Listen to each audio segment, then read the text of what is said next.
Hey YouTube, this is Zach with Achilles Financial, and we are back following a super eventful day in the market. As you can see, I've got here on my screen SPY, the indices that tracks the S&P 500, and we are up more than a point today, and that is not really including the pre-market trading. When we look at the full week, we're up nearly 2.5% over the course of the week, and a lot of that came today.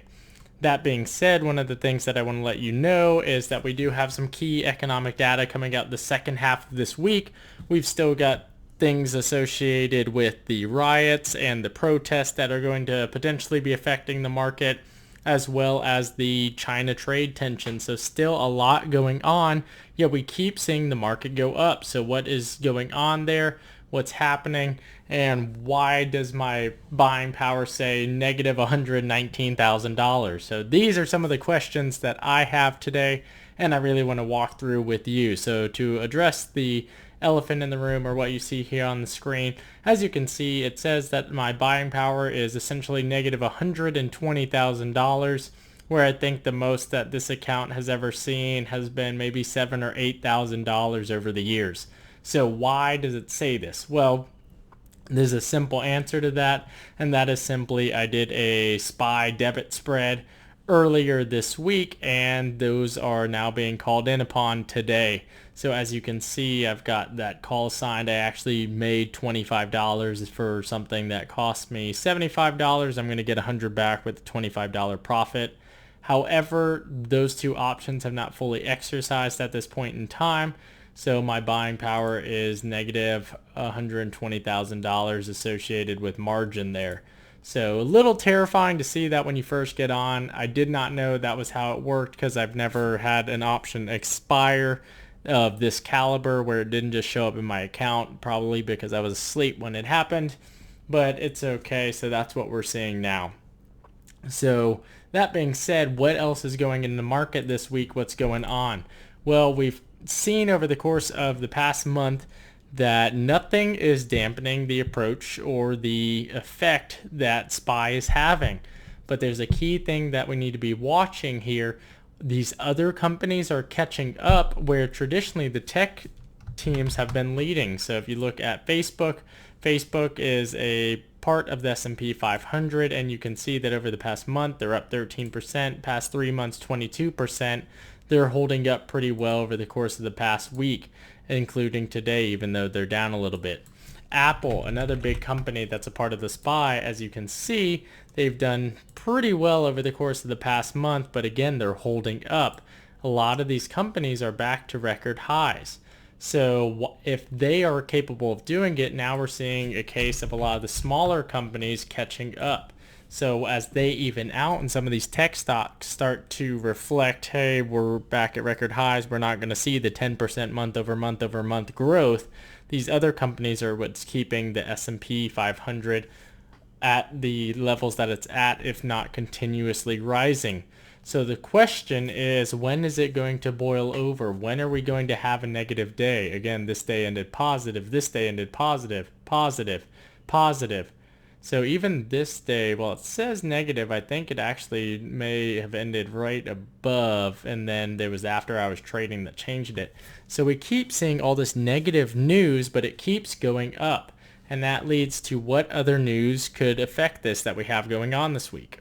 Well, we've got some key economic data coming this week as well. Again, I'm on Market Watch, just looking at the key economic data that we're going to see this week. As you can see, we had the unemployment report come in today, and it surprisingly was not that bad. We actually saw that the unemployment from the ADP unemployment report came in more positive than was expected. So there was actually a lower case, and that ramped up this market. That was part of the reasoning. And the big things to watch tomorrow is, are we going to see positive data associated with these jobless claims? Every single week it's been going down, and if it goes up, that's something that may be cause for concern.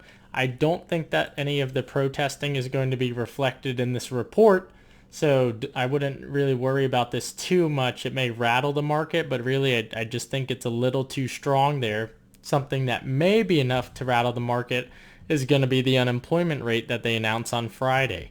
The reason for that is this is projected to be the highest employment rate that we have ever seen, or at least have seen in the past 100 years since World War I, World War II, one of those two.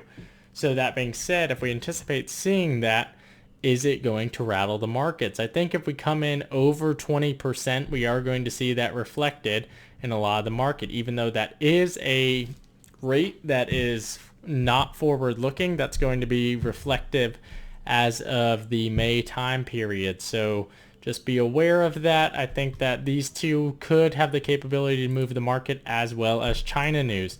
So we need to be watching these metrics here. All of this begs the question of what are the plays? What are next steps? What can we do here? How can I like the video more than once? All of those are great questions. So, and the reason I highlight that is because liking the video does support me, and I would appreciate it. So what are the plays that we can make here? So when I'm looking at SPY, again, the reflection of the S&P 500, they have some expensive contracts. So I'm going to look just at the end of the week. And for those of you who didn't know, there's a lot of contracts for SPY. You can actually trade every couple of days, not necessarily just weeklies. So if we're looking at the capabilities here, we're actually still expecting some pretty big moves even here by the end of the week in terms of the dollar amount, not necessarily any big changes. So if you think that the dollar amount is not going to change too much, what we can actually do is we can buy some of these puts, or rather some of these calls, saying the market is going to continue to go up. One of the things that I'm fearful of is the market is currently rising strictly on the hopes that this reopening is not going to have any negative effect, that the protests are not going to have any negative long-term effects, that there's not going to be a long-term impact from the coronavirus in the immediate market. A lot of that is pretty scary news. So if that's happening, then what are we looking at having across the portfolio? And for by the end of the week, we may be able to make a gain on some of these numbers right here, particularly at the rate that this SPY keeps continuing upwards.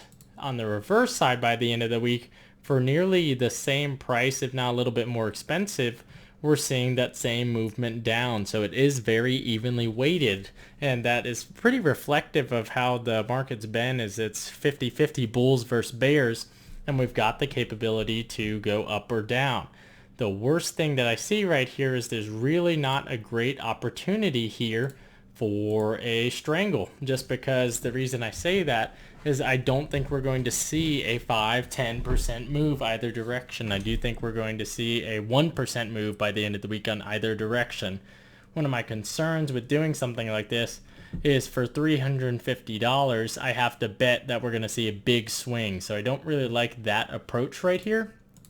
And the other thing that concerns me is if I do think that the market is going to continue to go up even by next week, look at the price points. It gets expensive. So just some of the ways that we're looking at this, I'm just not a huge fan of paying this price when there's still this much uncertainty. Puts are the same way, if not more expensive. You have to remember when we're looking at a market this big, or rather a price point this size, that a 1 to 2% change is going to be all the way down here. I mean, you're looking at this. So this is a 2.5% change. To bet this, it's going to cost you that you're going to have to go even farther down. So you're looking at a $8 difference or a 2.5 point switch just to get to break even, and that's worrisome, although it could happen. So the SPY is in a weird place right now. We've got a lot of external factors that are affecting it. We've got a lot of variable factors that are not being included in this price as it continues to go up. So we need to be watching it. The real reason that we're walking through this is, again, we had a weird glitch. It's not a glitch. It's how the buying power works on my account that I wanted to show you guys, as well as the market is being weird. So you need to pay attention. You need to watch it, and let's see what happens as we move forward. So I'm still overall bullish, but I think that we have to have a pullback here soon, and we haven't really seen that big pullback yet like we did in the beginning of May. So expect that when that happens, it's a good time to jump back in. So if you enjoyed the video and liked the content, let me know in the comments below and by hitting that like button. Appreciate all of you. Thank you very much. Talk to you later.